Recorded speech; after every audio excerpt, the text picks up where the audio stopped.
Muy buenas, Rafael, y bienvenido a Publishers. Muy buenas, encantado de estar con vosotros. Bueno, la primera pregunta de esta serie de entrevistas de nuestro canal de YouTube siempre es la misma para las personas que todavía no conozcan La Bella Escondida y es ¿de qué va tu libro, Rafael? Pues La Bella Escondida es una novela histórica basada en hechos reales, parcialmente en hechos reales, que habla de la traducción de un libro prohibido por la Inquisición en la época en que estaban reunidas las Cortes de Cádiz y asediado Cádiz por la invasión napoleónica y apoyado en toda esa trama o todo ese escenario, la novela describe también una historia de amor. Esa es básicamente la historia de La Bella Escondida. ¿Y por qué tomaste la decisión, Rafael, de contextualizarlo tan concretamente? Bueno, por dos cosas. Primero, porque una de mis pasiones personales es Cádiz. Todo lo que rodea a esa ciudad y a esa provincia me gusta mucho. Tengo una eres gaditano, pues entonces sabrás lo que es la Bella Escondida, además, ¿no? Que es la torre, una de las torres miradores que hay allí. Y yo soy gaditano de adopción a raíz de mi primera novela, que se llamaba Allí donde el sol se pone y que tuvo bastante repercusión en Cádiz y gracias a esa novela pues fui bautizado con agua de la Caleta. O sea que mi vinculación con Cádiz es importante. Y luego porque me gusta mucho la historia, siempre estoy leyendo temas históricos y en concreto la época de las Cortes de Cádiz me atrae mucho y encontré por casualidad, como suele ser siempre en estos casos, un personaje que fue quien tradujo esa obra, ese libro prohibido, que además era muy interesante porque era un personaje al que no le pegaba, por así decirlo, nada el acometer ese trabajo, ya que era una mujer de la aristocracia, de la alta aristocracia, y cuyo marido estaba vinculado en temas políticos, ¿no? Entonces, todo eso me atrajo. Y entonces, ¿qué fue lo que más te atrajo de Magdalena Fernández? Bueno, pues el hecho de pensar en eso en una mujer, estamos Un hablando de perfil principio. imprevisible, ¿no? Digamos. Claro, en principios del siglo XIX, mujer de un personaje con una importancia política grande, porque había sido presidente de la Junta Nacional, y que se echa en la espalda la tarea de traducir un libro prohibido, y que además, en lo que describe el libro, lo que dice el libro, atenta clarísimamente contra la estructura que ella en principio debería defender porque es un libro que defiende los derechos de los ciudadanos, ¿no? Entonces, todos los prebendas y todos los privilegios que tenía la aristocracia se atacan desde ese libro, ¿no? Y no solo lo traduce, sino que además realiza un prólogo que es casi tan extenso como el libro, bueno, que hoy dejaría boquiabiertos a mucha gente con reivindicaciones sociales, ¿no? Y eso me llamó la atención. Y Rafael, ¿dirías que tiene más ficción o más historia? ¿O 50 y 50? Vamos a ver, está, como digo, todo basado en hechos reales. Ujú. Muchos de los personajes que aparecen en la novela son personajes reales y que estuvieron involucrados en esa historia. El personaje con el que se desarrolla la historia de amor también es un personaje real, fue el único representante indígena que hubo en las Cortes de Cádiz. Pero luego pues hay mucho de la cosecha propia, ¿no? Porque además toda esa historia alrededor de esa traducción, no existe nada de documentación. Existe documentación acerca de que ella realizó la traducción, la realizó de forma anónima, pero no hay nada más. Entonces yo te diría que hay un 50% que es invención del autor, en este caso. Y ahora que lo has mencionado, ¿te ha sido muy ardua la tarea de documentación o has tirado mucho de conocimiento que ya tenías? No ha sido ardua, ha sido extensa, y quizá uno de los mayores problemas a los que me he enfrentado ha sido decidir en qué momento se acababa la fase de documentación y había que empezar a escribir, porque la verdad es que el acceso hoy a la información y a la documentación es relativamente sencillo gracias a las nuevas tecnologías y a la disponibilidad. Y sobre esa época en concreto es ingente la cantidad de información que hay. Las Cortes de Cádiz es algo que está muy documentado, muy seguido, muy tratado desde el punto de vista académico y he encontrado mucha información. Ya digo que más el problema ha sido decidir cuándo esto hay que dejar de buscar porque no vas a terminar nunca y ponerte a escribir, ¿no?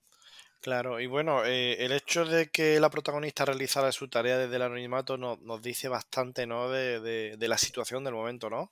Claro, claro, o sea, es todo es muy rupturista si lo pensamos, ¿no? Es que, claro, el papel de la mujer, es verdad que en la época de las Cortes de Cádiz las mujeres pudieron adquirir un cierto mayor protagonismo porque se les permitió, pues a raíz de la ley de libertad de imprenta, escribir en periódicos, etcétera. Las tertulias políticas en Cádiz estaban casi siempre lideradas por una mujer, ¿no? Y que era la que reunía a los pero seguía siendo un papel residual. De hecho, a las mujeres no se las permitía acceder al oratorio de San Felipe Neri en las reuniones de las Cortes, ¿no? Entonces, a mí me llama la atención el efecto o el paso rupturista que una mujer, jugándose mucho de su prestigio personal y de su reputación, por así decirlo, personal, asumió cuando decidió hacer la traducción y sobre todo el prólogo, insisto. Y Rafael, me ha llamado mucho la atención cómo has equilibrado también cuestiones como amor, intriga y la historia, Sí. creando una historia muy creíble, ¿no? Es decir, Ujú, que no se ve como fantasiosa ujú. o como hiperbólica. Sí. Te ha costado mucho difícil encontrar ese equilibrio Ha sido probablemente lo que más me ha costado en decidir en qué momento algo tenía que tomar más peso que otra parte, ¿no? Entonces, quien lea la novela comprobará que hay una primera parte en la que ese peso de lo que es la historia, por así decirlo, alrededor de la traducción tiene más peso y cómo se va gestando esa idea y seguramente a partir de un punto determinado va tomando mucha más peso y mucho más protagonismo la historia de amor que genera toda esa situación, ¿no? Pero en mis anteriores novelas pasa un poco lo mismo. Yo al final creo que lo que yo más busco es describir emociones y sensaciones de los personajes y a lo largo de la novela todo eso va tomando mucho más peso y es lo que al final tiene el peso principal dentro de lo que es el desarrollo de la novela. y teniendo en cuenta el amor tuyo profesado, ¿no? Por Cádiz, supongo que has disfrutado bastante de la escritura, ¿no? He disfrutado mucho porque me ha ido permitiendo revisitar muchos sitios que conozco, reconocer vivencias anteriores y luego además en un momento determinado se me ocurrió una cosa y que fue como un mayor homenaje a Cádiz y fue incluir a lo largo del texto, hay incluidos 10 versos cantados por chirigotas y por comparsas en el carnaval gaditano los últimos 15 años. Están escondidas, no se dice en ningún sitio cuáles son. Aquellos que tengan de verdad conocimiento del carnaval y les guste seguramente identificarán algunas de ellas, pero era un pequeño homenaje adicional que a mí me ha gustado hacer. Qué bueno. ¿Y qué paralelismo dirías o qué con respecto a esa situación y a nuestra situación actual? Es decir, ¿qué paralelismo o qué conclusiones sacarías con respecto a tu historia y a lo que estamos viviendo ahora? Bueno, la verdad es que la época de las Cortes de Cádiz creo que fue una época apasionante. Y yo creo que lo más importante que, aparte de lo que supuso estar en una ciudad muy pequeña, asediada, etcétera, cuando lo contemplas desde esta distancia, en mi opinión, y esta es una opinión personal, yo creo que España perdió su gran oportunidad de ser un país moderno. Mucho antes de lo que lo terminó siendo, ¿no? Si todo lo que pasó en las Cortes de Cádiz, si toda la legislación que se reguló, el cambio que supuso de mentalidad hubiera seguido adelante, creo que España hubiera avanzado mucho más en línea con otros países de Europa. Y además creo que lo que pasó después, justo después de las Cortes de Cádiz, con la vuelta de Fernando VII y el retorno del absolutismo, fue un poco la creación o el nacimiento o el embrión de lo que luego hemos conocido como las famosas dos Españas, ¿no? Que desgraciadamente culminaron en la guerra civil de 1936-39. Ahí se germinó, o en mi opinión se crearon dos bandos muy diferenciados, dos concepciones de España muy diferenciadas, que por suerte o por desgracia, yo creo que más bien por desgracia, parece que de alguna manera estamos volviendo a revivir ahora. Y yo creo que eso no es bueno. Evidentemente, un país avanza más y crece más cuando todo el mundo rema en la misma dirección, ¿no? Y quizá el mayor paralelismo que puede haber es esa concepción tan diferente y tan radicalizada que en aquellos momentos se produjo, después de aquellos momentos se produjo, y que realmente seguimos, por desgracia, viendo en nuestros días. ¿Y qué tipo de libros suele leer o cuáles son tus autores favoritos?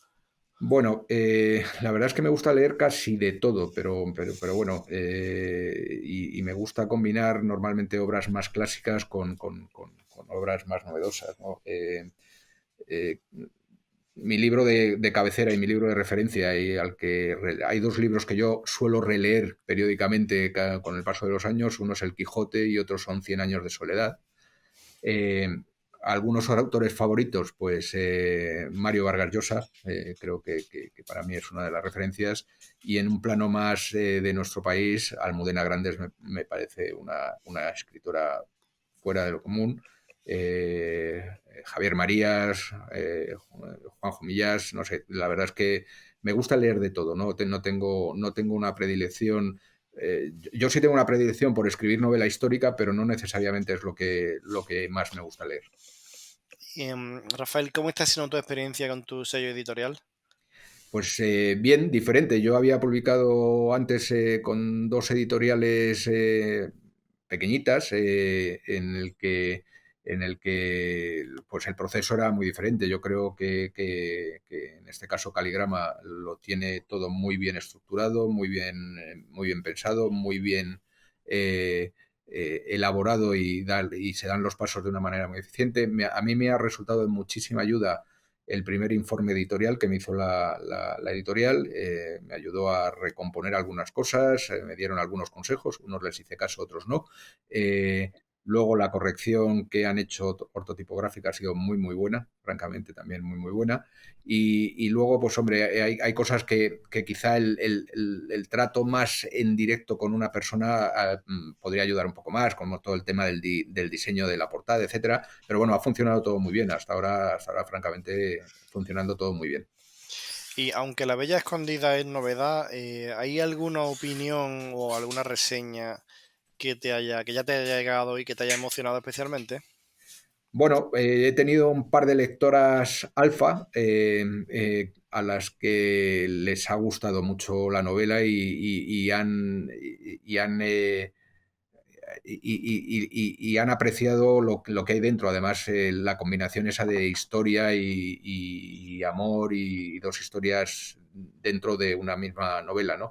Me ha hecho mucha ilusión el reconocimiento que ha hecho de una de ellas, que además es la autora del cuadro que es la portada de la novela, que es una...